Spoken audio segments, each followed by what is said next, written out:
there. I'm Christine Zirnheld. AKA Shep. And it is officially a special edition of Marketing O'Clock. I am joined by three very special guests to talk about a couple of PPC news stories that just truly were too much for our regular show. It would have gone way too long. So our Friday news show with Jess and Greg is already published on our YouTube or wherever you're listening to this right now. So be sure to check that out too. But for this episode, we're going to focus solely on the major changes that are happening with Google Ads. And we're going to dive deep into a discussion with some fabulous experts, as I said before. So we're calling this Marketing a Talk because you know we need like a stupid name here.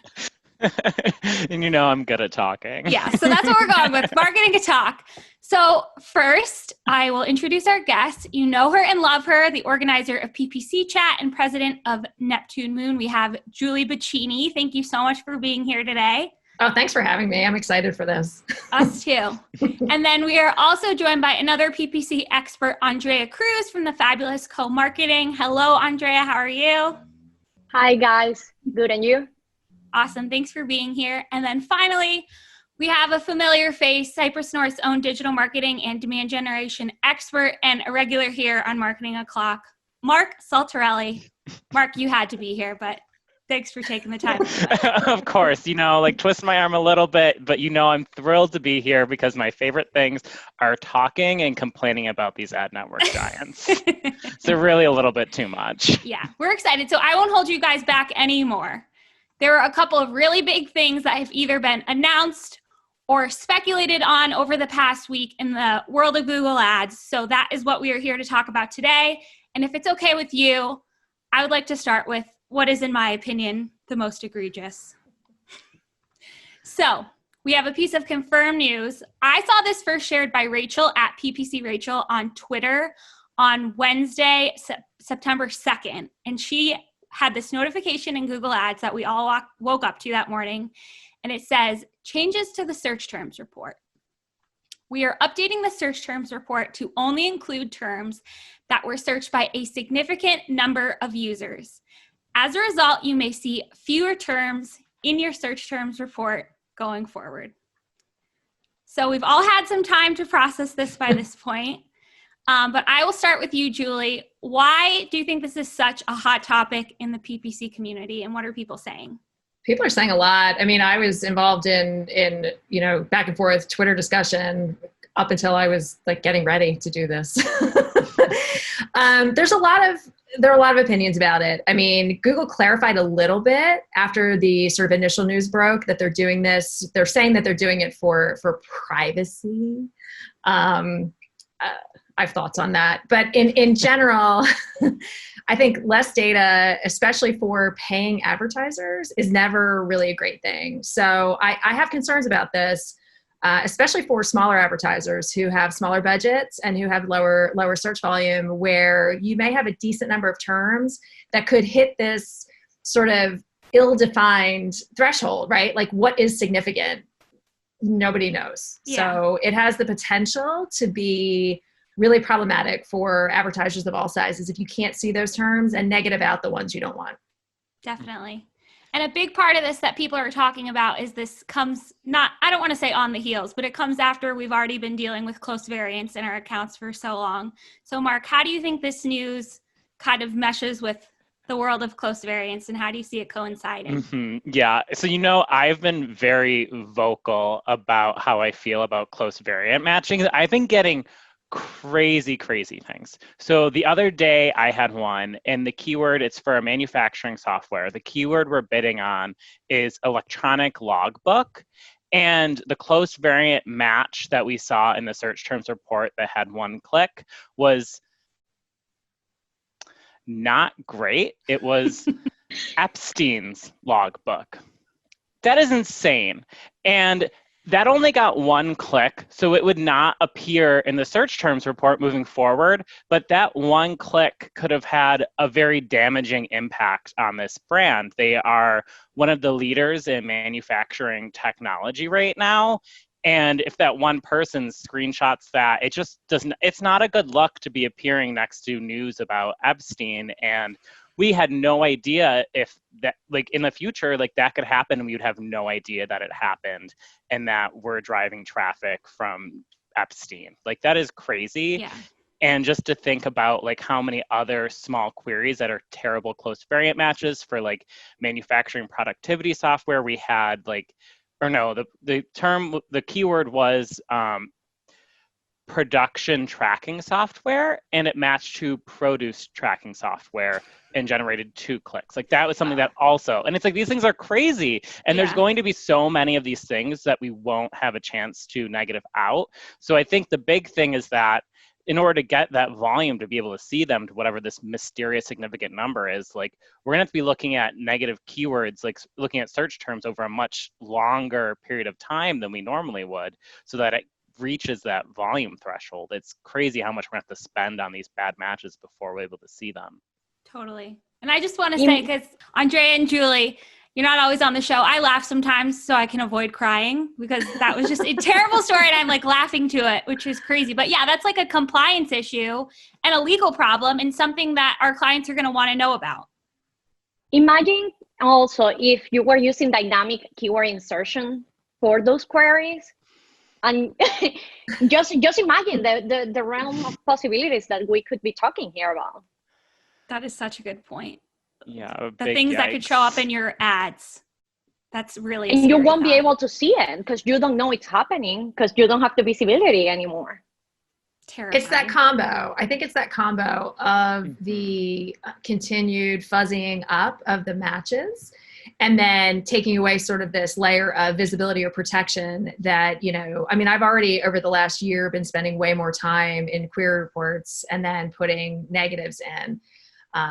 Because it's been necessary, the way that the terms match now, just not not being able to see a lot of that. It gives me a lot of concern. I mean, I am concerned about this. I know not everybody shares that opinion right now, but until this gets clarified in a way that makes me feel more comfortable on its face right now, it's pretty concerning, particularly for that reason.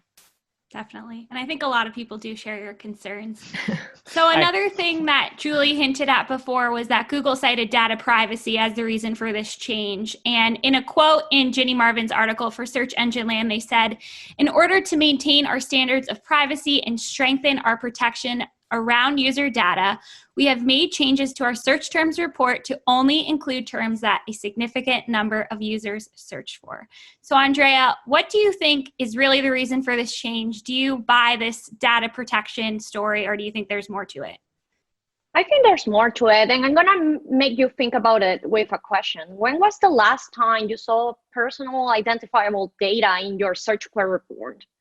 It's really odd that happens. Yeah, as a matter of fact, people that may have not been doing paid for a very long time might not know that you don't see, before this change, you didn't see 100% of the queries. There was a 2-3% that was always askew. So again, when was the last time you saw something like a social security number or addresses of someone or something like that? You didn't see it. So is it truly that the issue? And as Julie mentioned too, or she hinted, if some people are not concerned by it, I think if you have a massive budget, let's say you spend $1 million in a very short period of time, then you probably have a lot of software that will make automated decisions for you or help you scale. But when we talk about small businesses that are dealing with a zillion things at the same time besides just marketing, or B2B marketers like me, I don't want to be showing for a lot of things. And I want to be able to, those really high CPCs that you pay in cybersecurity, I want them to be able to trigger the right queries at the right time. Yeah. What about you, Julie? Do you see data security as a major problem here? I tweeted this yesterday. Excuse me. It feels to me like they're trying to wrap it in like this noble cause, right? Like everybody wants more privacy. Like, who doesn't want more privacy, right? You seem like a jerk if you're like, well, I don't really want more privacy. It's hard to really look at it and say, oh yeah, I can see where they're coming from. I mean, I think the fact that exactly what Andrea was saying, and if you spend any time looking in query reports, I mean, there are plenty of things that only have, one one impression and one click. And we've seen those for a really long time. And I have been doing this since the beginning of time. And I don't remember, really seeing things in those query reports that I think now, like, oh my gosh, like this would fall into that category of privacy. It seems like a way to try to position it where it seems like they're doing something that everybody should just get behind because it's noble. I have a hard time swallowing that. I really do. Because it just, when you look at what it's likely doing, it's just hard to make that leap for me anyway. Yeah. And it's just crazy timing too, because we had a story on the show last week. Greg tweeted this yesterday, like the timing of the two stories together, where somebody was in their call report and it was pulling in people's actual phone numbers.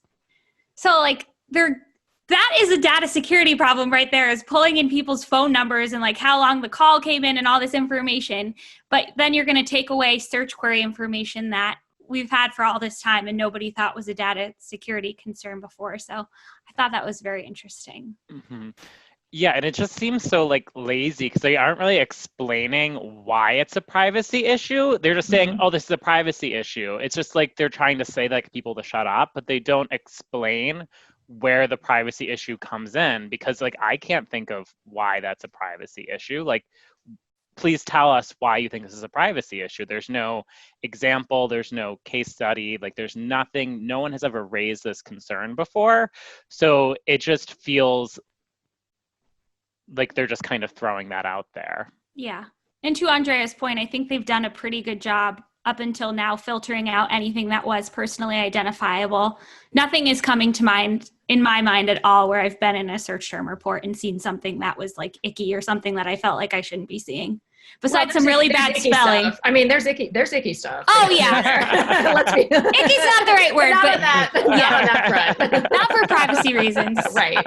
Some bad spelling and some things I don't want to know people are looking for, but yes.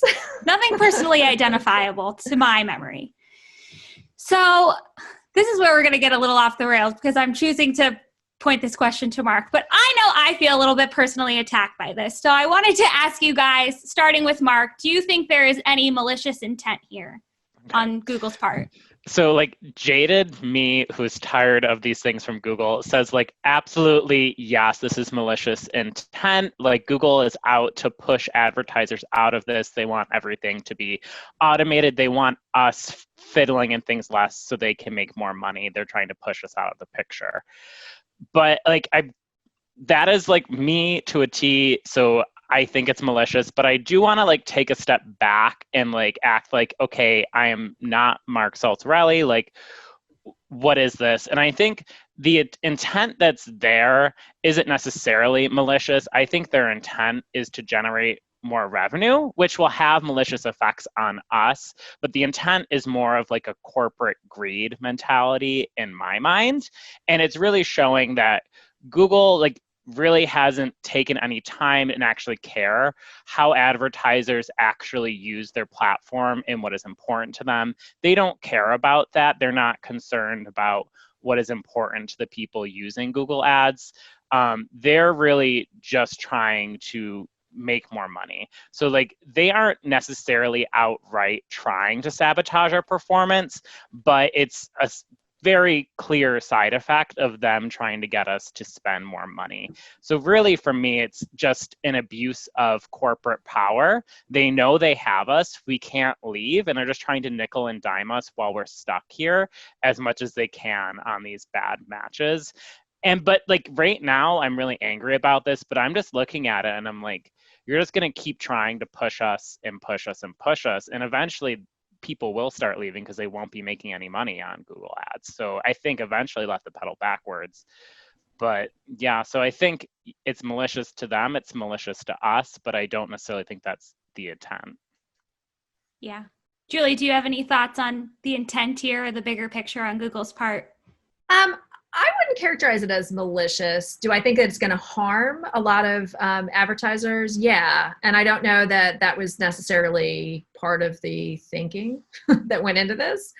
I will say my own personal experience in dealing with product people at Google Ads, they're all very passionate and enthusiastic about what they're doing.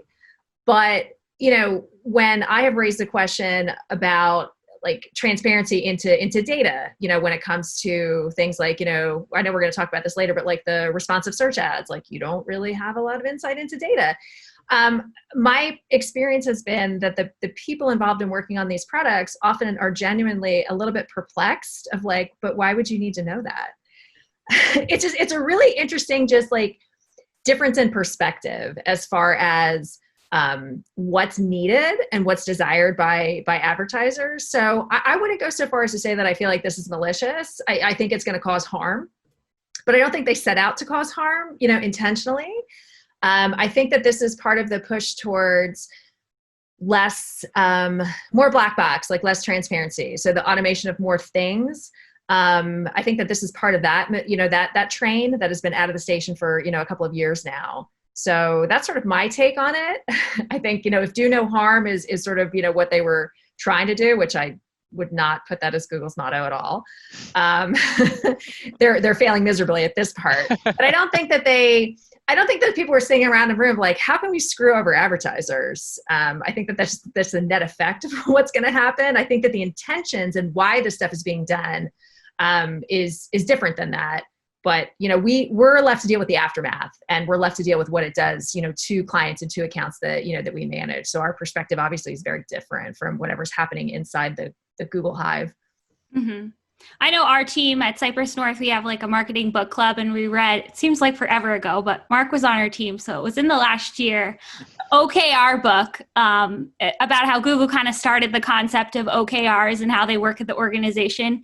And it kind of feels like that, like maybe the product people and the people doing the work every day, like have the best intentions and they want to make good products. And sometimes we have news stories about awesome new features.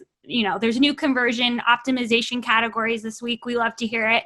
But it seems like at a very high level, what they're really trying to do at the end of the day is make more money, increase their bottom line. And sometimes that trickles down into really discouraging day to day for the advertisers, I'd say. It's true. So I want to move on because in the announcement, they say they're only going to show terms that were searched by a significant number of users. This is another thing that Julie has touched on a bit already. So it says the search terms report only includes terms that a significant number of users search for, even if a term is clicked. So I wanted to ask you to expand on that, Julie. What do you think of this concept and the word significant?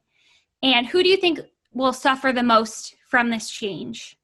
It all depends on what that threshold is. And that threshold, up until now has not been shared. I think that in the interest of transparency, that threshold should be shared. There's no reason not to share what that threshold is. So you will know that you are if impressions or clicks or, if it's below the certain threshold, you're not going to see it in your reporting.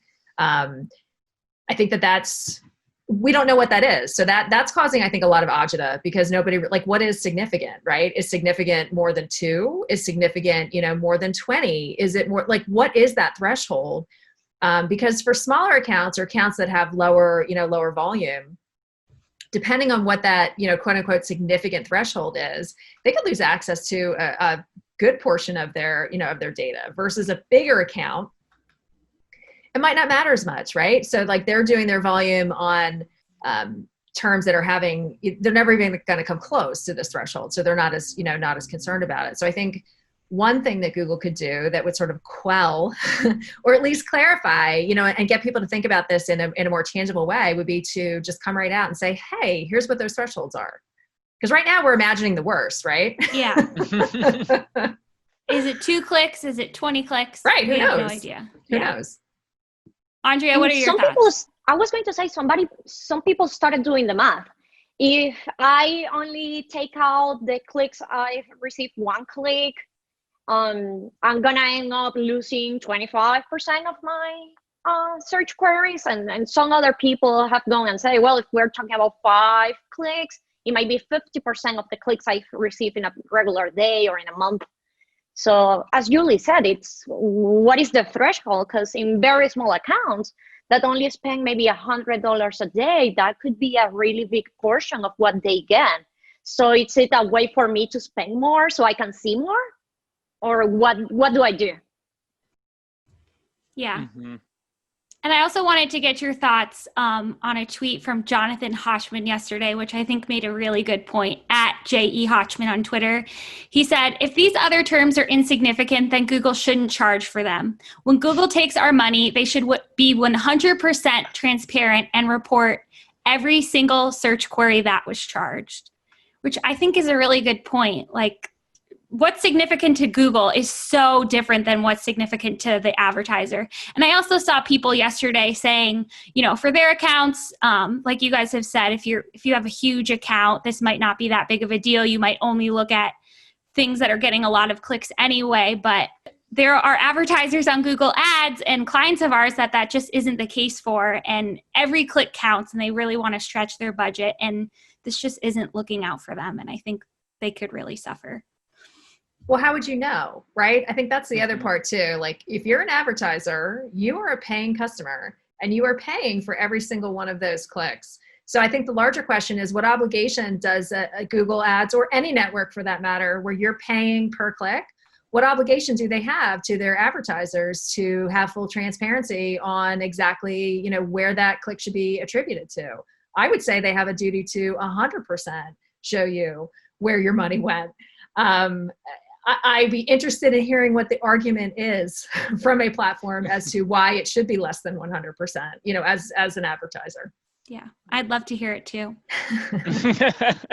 And when we're talking about who this is hurting, and, you think about it hurting the little guy mostly, but I think in the end, all these changes and control that Google's taking away, they're only hurting themselves. They started with this awesome product.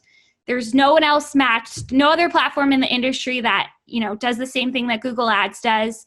But as they take things away, they're just ruining it more and more and taking away everything that's good about it. And I saw so many tweets yesterday about people switching to Microsoft or maxing out their Microsoft efforts. Do you guys have any thoughts on that? Mm-hmm. Well, one colleague at KoMarketing asked me yesterday, he doesn't do pay, and he's like, well, this can't stay. It doesn't sound right. And I'm like, well, where are you going to? And I use Microsoft Ads, and I think they do a fantastic job. But most of the traffic in the United States, and this is not a secret to anyone, is on Google. So we need to start thinking about how to pivot strategies and tactics to be able to continue to improve performance, or at least maintain, and while receiving who knows what percentage of less information, and Google making things broader on their end. Mm-hmm. Yeah, and I think, so I use Microsoft Ads as much as I can, but the reality is that they have lower search volume and their CPCs are lower. So it's really hard to spend all of your paid budget on Microsoft Ads. It's impossible. And I would love for them to have more search volume and succeed, but you just can't allocate all of your Google budget to Microsoft. It's impossible. And I actually have one client where we're advertising on 24 different countries, but Microsoft doesn't even allow you to do that. So for the same countries that I'm targeting in Google in 24 different countries, I can only target 5 of those countries in Microsoft Ads. So I would love to be able to do that, but they're not the same. You're not getting in front of the same people. So it's really a struggle. And I love Microsoft search term reports. You can see anything your ad showed up for, and it's great. And I always use that to carry over those search terms. And same negatives I'm adding in Microsoft that I'm seeing from these 3 impression search terms with no clicks, and I'm adding those over in Google to be safe. So that is great that Microsoft gives us that information. I've had refunds from Microsoft for bad close variant matches before if I show them to them. And it's a great product, but I can't spend my whole budget there. If I'm pulling out of Google, I need to get really creative about where I'm spending my budget.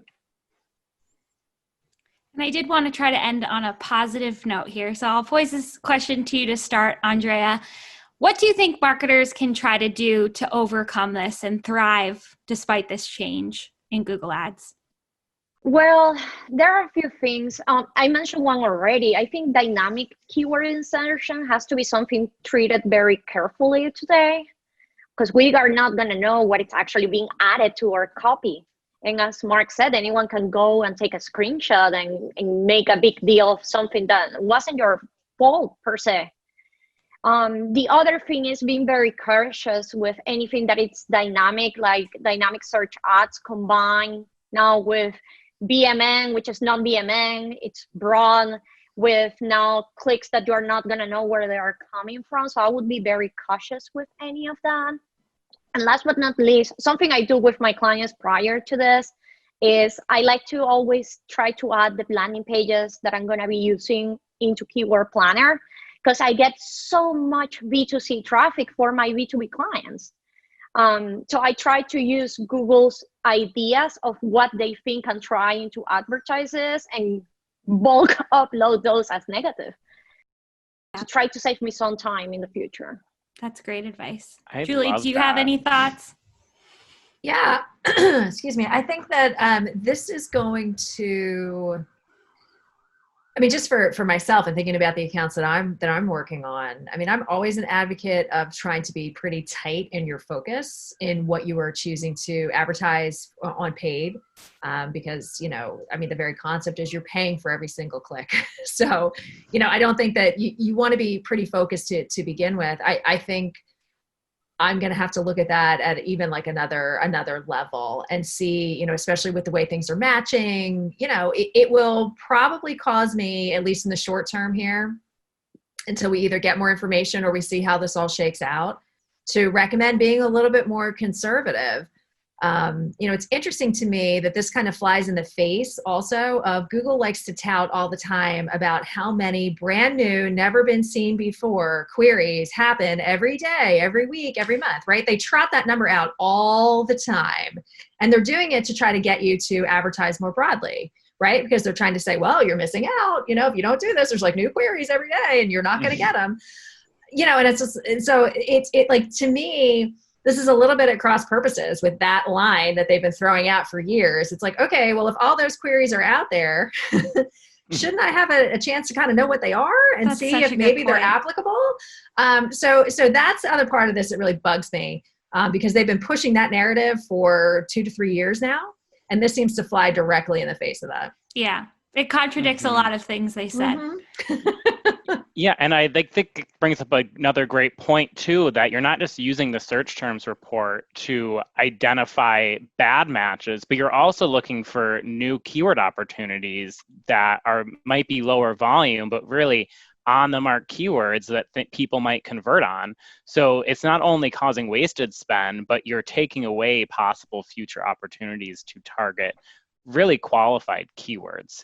So I think it's just going to be a lot more work for marketers and being proactive in trying to come up with what those keywords are. And like Andrea said, coming up with those negatives ahead of time using the tools that Google provides for us. Definitely. And we were talking internally on our team yesterday about, like, if you had a client that had serious legal compliance issues, maybe you could get creative with value track parameters and try to see things that way, but that could get so complicated and you're not going to see it in the search terms report and it would be so much more work. So we're definitely going to have to get creative here. So I want to move on to our next topic now, if it's okay with everyone. Sure. Advertisers noticed in their Google Ads account late last week that text ads, formerly expanded text ads, were no longer an option when they went to create new search ads. People thought it was a bug, but it turns out it wasn't. This is something that they are testing. And Ginny Marvin's story for Search Engine Land on August 28th kind of made this more widely known. And it was what everyone was talking about until that Search Query report news broke. Text ads, the static search ads that allow you to add 3 headlines and 1 description so your assets will always appear in the same order that you entered them. Those were gone for these advertisers, and people could only add responsive search ads that we all know are dynamic and allow you to add 15 headlines and 4 descriptions, but Google automatically tests the combinations, learns which combinations perform best, and they say that they're going to show those winning combinations more. So the assumption here is that Google is phasing out text ads and responsive are going to be really the only option. So Julia, I did want to start with you here. What do you think of this if it is a permanent change? It seems like it's just a rumor or something they're testing right now, but if it is, what do you think of no text ads and only RSAs? I hate it. And I mean, I'm half joking, but I'm not like philosophically opposed to the idea of a responsive search ad. I think that it has promise, but there are a lot of buts that go along with that. And currently the way that responsive ads work on Google Ads, they don't really encapsulate a lot of those buts. So you have the opportunity to put all this different stuff in, and then, Google, like behind the scenes, magically is deciding which combos it should serve and all that. And you don't have any insight into that. I think the part that frustrates me about this is it's a very simplistic view that nothing that you do even inside of the Google system itself, has any implications for what you do even in other parts of the Google system. So the keyword thing, and then this, it's like everything is its own self-contained little unit, and you don't need, why would you need information from what your ads are doing to think about what you're doing with keywords, or vice versa? And it's like, but I need all of that. And I probably want to apply some of that to, what I'm doing, what I'm saying on my landing page. And do I need to make a separate version of a landing page maybe that addresses a particular question or query or concern, that you're seeing coming up in terms, or that is evident based on what's happening in the ad copy. And it's like there's this huge disconnect of well, why would you need to know any of that to apply it anywhere else? And I find that maddening, because that's the way my brain works. It's like, how is all this related? How can I take information from one part and make the other parts that I'm doing better? And I feel like I'm being hamstrung left and right, being able to do that. So I personally find it very frustrating. Mm-hmm. Andrea, what do you think? I heard this once on Twitter, which is you cannot continue. There are always exceptions. So I like the example of chocolate milk and milk chocolate. It's not the same. It's very different. So if you're not going to tell me, you're going to be making changes to my keywords, and now you're going to be picking which headlines go best with which descriptions, and then how do I optimize my landing page for that? It's this whole mess. And like Julie said, they don't give you a lot of information. They are going to say, oh, we give you a rating system, and we tell you your ad is average, and that you need to create more unique headlines. And they give you examples. So that's how Google has sold it to me, basically. And then I go into the examples to create unique headlines. And what do you get? 4 examples that probably everybody's already doing. They don't apply to my B2B clients. And then what do? You are telling me I am not unique, that there's so much I can say in the 30, 35 characters we have.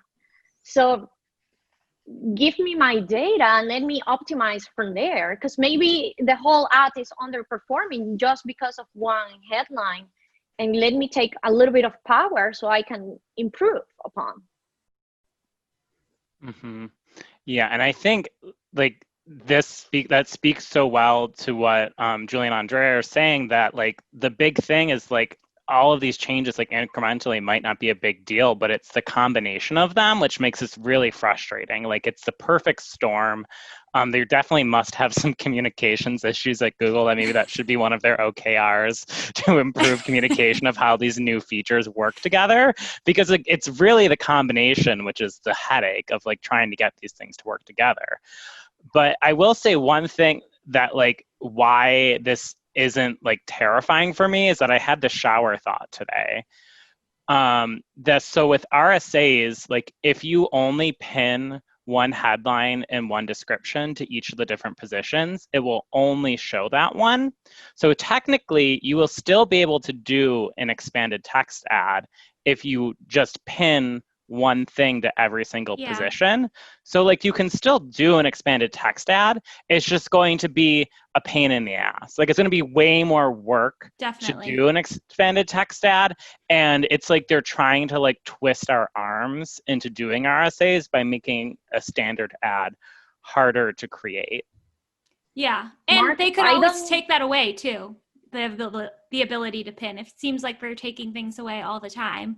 And something that, because I was thinking about that too, Mark, that you could always pin, but right now you're limited to 3 RSAs per ad group. I don't know if that is something that they would change if they change this, but that kind of limits your testing if you wanted to test more than that. Sorry, Andrea, you were about to say something. Yeah, so Mark, I don't want to break your heart, but this is my assumption. they are already grading your ads, right? And ad relevancy is still a quality score component. So what if all your quality scores drop significantly and then your CPCs will go through the roof? Because I am a big fan of not caring too much of quality score. It's about the actual experience and what I'm saying provides value. But if it's gonna incrementally increase my CPCs to a point where I've never seen them before, then I'm concerned. Mm-hmm. Yeah, and my other concern there is if people care about being a Google partner, like you will get penalized for not having enough headlines and descriptions in your RSAs, and that's a part of your optimization score. So if you care about the partner program and you care about that optimization score requirement, you can't do the expanded text ad cheat with pinning everything, because that will lower your optimization score. That's a good point. And Andrea touched on this before, but one of the biggest pitfalls with RSAs is definitely that you can't see how all of your assets are performing or how the different combinations are performing. That's just intel that Google doesn't do a good job of sharing. They're starting to get better with this. They have that new assets tab, but it's not available for everyone. Like I have it in some accounts and not others. So I'll flip this back to you, Andrea, because you talked about this before. Do you see reporting and optimization as a big problem for RSAs? Well, yeah, and I think we all touch a little bit on it. It's where what it's working and what's not working, we just don't know. So how do we take it from there? When I create a copy, I think it's fabulous, but the market is the one that tells me if I'm doing a good job or a bad job. And if I don't have that level of insight, then I won't be able to actually improve upon it. I'm going to be thinking about, okay, I think this is fabulous. I don't know what I'm doing wrong. So yeah, it's an issue. How do you move away from that if they're not telling you anything about it? Definitely. It fundamentally changes testing. I mean, can we talk about that for a second? Please. You know, you're right now, and the way that it's been historically up until this point, unless you have really gone headlong into doing RSAs, is typically you are testing ads against each other, right?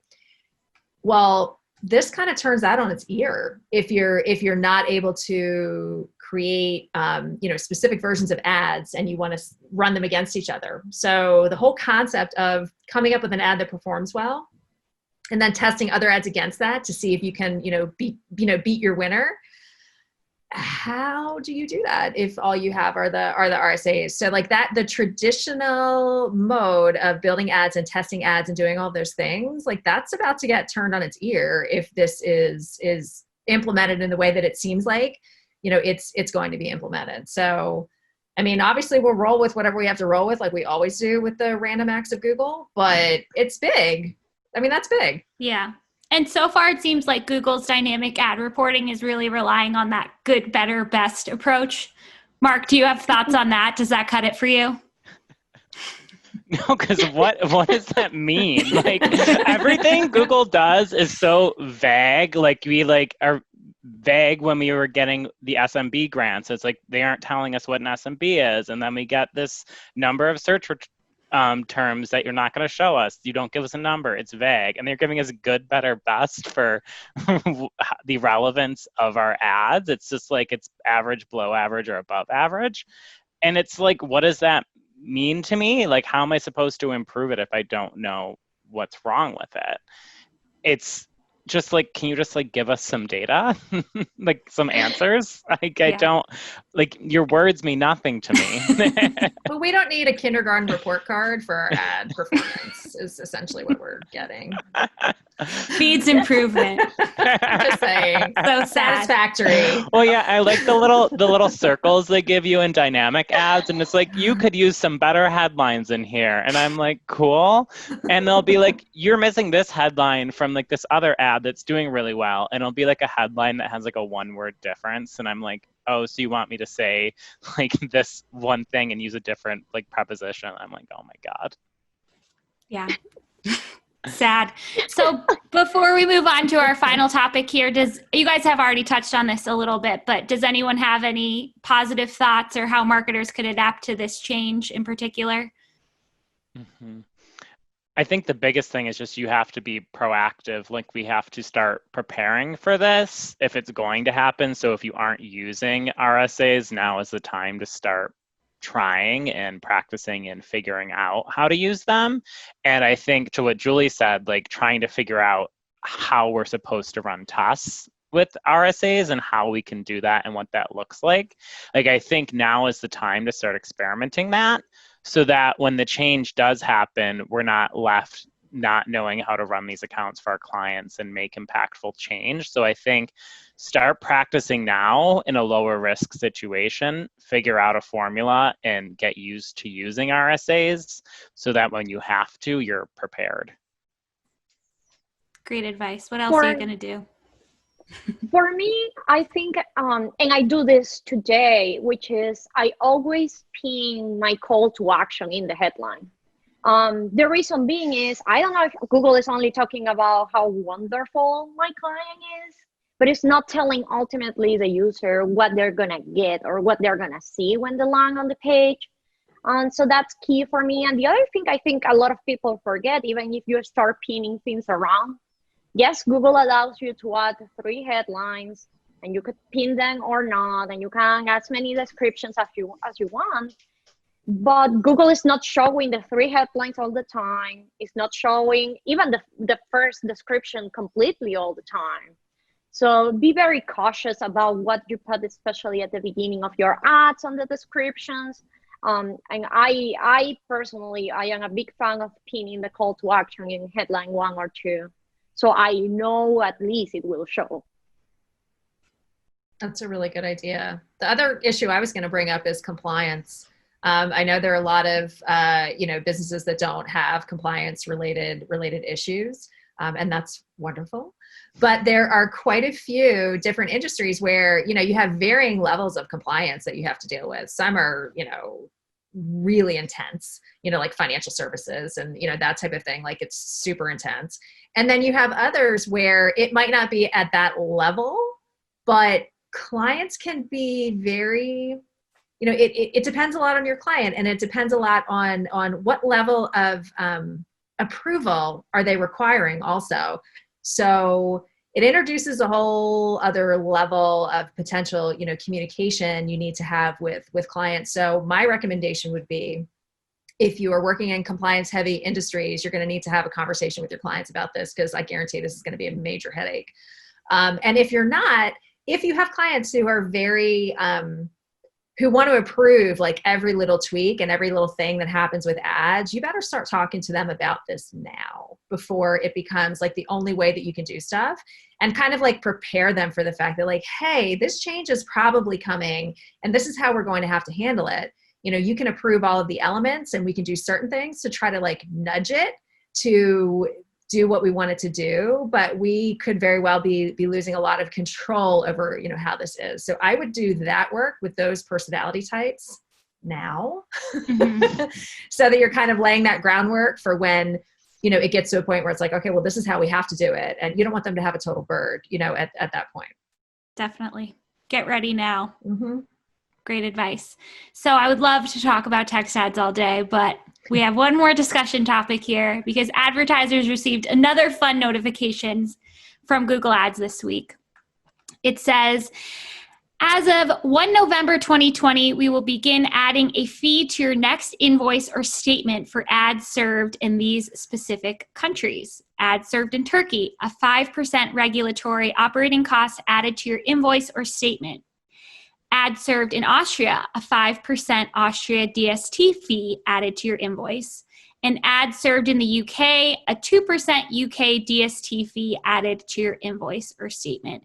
So with the UK fee in particular, it was announced earlier this year that the UK was going to charge a 2% tax for, quote, large multinational enterprises with revenue derived from the provision of a social media service, a search engine, or an online marketplace to UK users.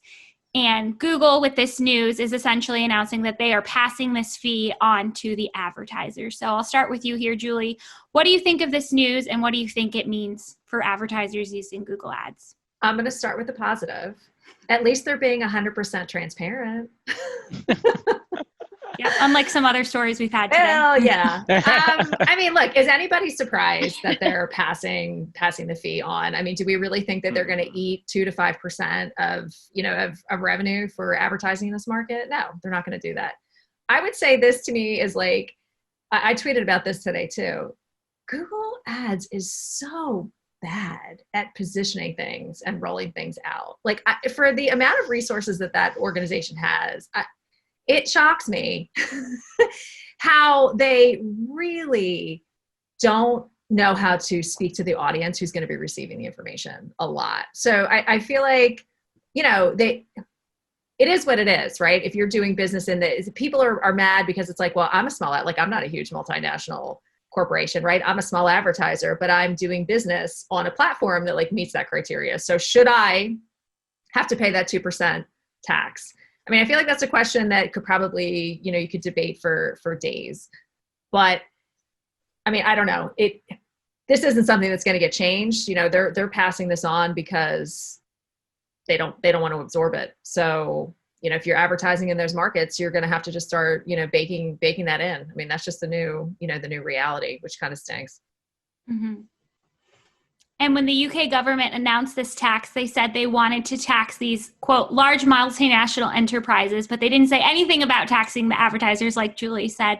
So, Andrea, do you think this is legal or fair? And isn't it kind of just effectively bypassing the goal of the tax by passing it on? What are your thoughts? I don't necessarily hate everything about this. And the reason being is if you're going to have different costs associated with running your business, you usually pass that into increasing your price. I am not a legal expert, but if these governments didn't specifically mention, you have to actually get it from your revenue rather than passing it through, or you cannot change your cost structure. It kind of feels like that it's not 100% Google's fault. Obviously, I don't want to pay for it because that means that the very small advertiser that spends $100,000 or something like that it's very small, it's gonna get hit pretty hard because every dollar counts. So those are my thoughts about it. I don't necessarily hate it, but I don't see Google reducing the revenue just because they put a tax on them. Yeah, I think the way that this was just immediately passed directly onto advertisers and there being no part of the legislation to make sure it was coming directly out of Google's pocket really just reminds me of how little governments actually understand how online advertising works. My mind went straight to a few years ago of when Mark Zuckerberg was testifying in Congress during Cambridge Analytica. And there was a senator from Utah who was like, how do you possibly sustain a business model where users don't pay to use Facebook? And Mark Zuckerberg was like, Senator, the exact quote is, Senator, we run ads. They have no idea how these things work. And the fact that there wasn't some security where this isn't going to be passed on to small businesses, that reeks of them not really thinking it through how online advertising actually works. But besides that, on the other hand, this is going to get passed on to advertisers regardless. So with the way Google did it, it's direct. It's being included in your invoice. But if they were just paying it themselves, they would just increase what a click costs. Either way, advertisers are going to pay for it. It's just whether that is going to be itemized like Google is now and including in the invoice, or if we won't see it and CPCs are just going to go up a little bit. So really, there's nothing we can do to prevent this from affecting small businesses. Well, and Amazon's passing it along too.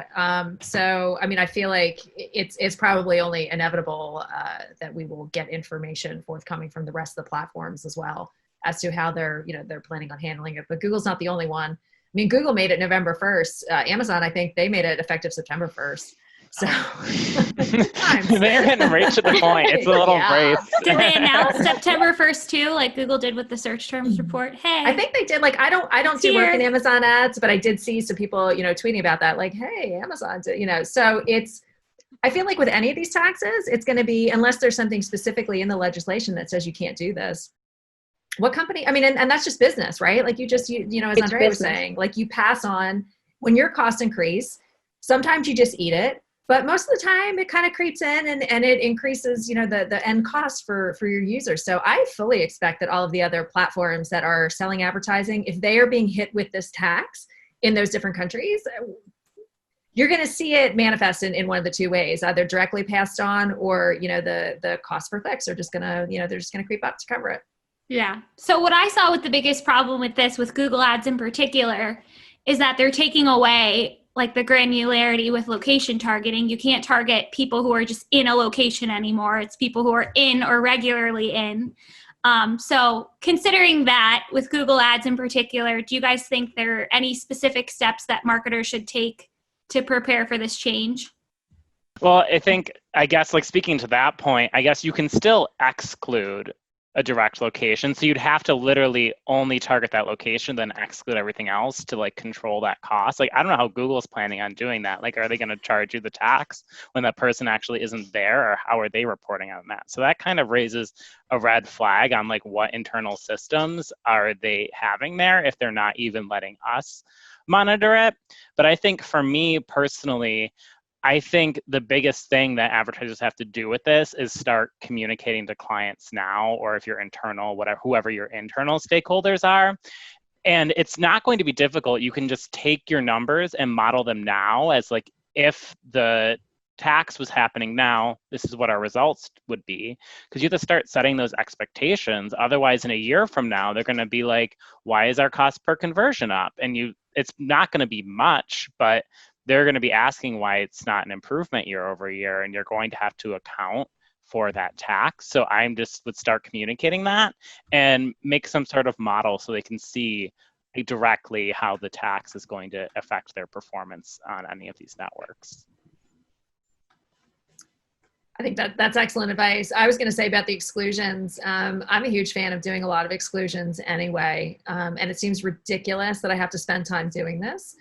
But I exclude every country, like every account that I work on, I exclude every country I'm not targeting by default. I just have a list and I just, I do it for everything. And local stuff is even worse, honestly. I worked with a franchise client recently, and, franchises are very specific in which areas they're able to operate in and like where those lines of demarcation are. The amount of time that I spent on excluding locations just to make those accounts function properly when they added that nonsense of, not being able to just target people in the locations you want to target, that's increased my workload tremendously. But I feel like that groundwork that I'm doing for that other stuff anyway, if you're not already doing that, you might want to think about it so that you're not having things fall into that category that maybe, shouldn't. Andrea, any parting thoughts on this topic? Well, I hate this topic very much because I remember very clearly when it happened. It was May 2019. I was in Hawaii with my husband. We were having this wonderful time. So sad. And I remember seeing this thing and it was like, this is the most horrendous thing I've ever heard. What do you mean? I cannot target people in the US, period. And for example, I have a client that sells products. It's an e-commerce website, and they don't have the ability to ship anywhere else than continental US. So it's ridiculous. As Julie said, I've been adding all the locations. I have this massive spreadsheet. I just take out the location I'm going to use and then copy and paste in editor everything else. But it's so time consuming, and we're talking here, you guys have done this for years. You have done paid for years. We have all the experience in the world, and then Google makes these changes, and people who may use different hats throughout the day, and they do more than just paid, or maybe they missed the news, and now you're going to tell me that you might also charge me on top of it a percentage of money on locations I didn't want to show up. So it's pretty much frustrating. Just add those negative locations and don't leave any account without them. They protect you for sure. Great advice. Exclude away. So I want to thank you guys so much for joining me today, Julie, Andrea, and Mark. Where can people find you on Twitter, Julie? You can find me at Neptune Moon, and I'm hanging out on the PPC chat hashtag. Of course, you can always post up there, and I will most likely see it. Yep. Well, I'll be there next Tuesday. What about you, Andrea? You can follow me at Andrea Cruz 92 on Twitter. And if you want to send me a DM or have any questions, I love hearing from you guys. And Mark? Yep, you can find me at Mark from Marketing. That's Mark_from_MKTG. And yeah, same. Just feel free to reach out, follow any questions that you have. I'm very sassy on Twitter. So. Yes, he is. It's a fun time. And I'm at Shep Zirnheld. And if you want to join the conversation, you can always find us at Marketing O'Clock as well. It is now officially not Marketing O'Clock or Marketing a Talk today. If you're looking for more digital marketing news, please be sure to subscribe to our show. We release new episodes every week with Jess Budd and Greg Finn, our famous Friday news show, including today's. As I said, it's already published in the feed, so be sure to check that out if you haven't already. And we will see you next week. Thanks for watching this episode of Marketing O'Clock. If you're looking for more, we release new episodes every Friday with all the digital marketing news of the week. You can listen and subscribe wherever you consume your podcasts. Or click to read all the articles from this show or watch the previous episode.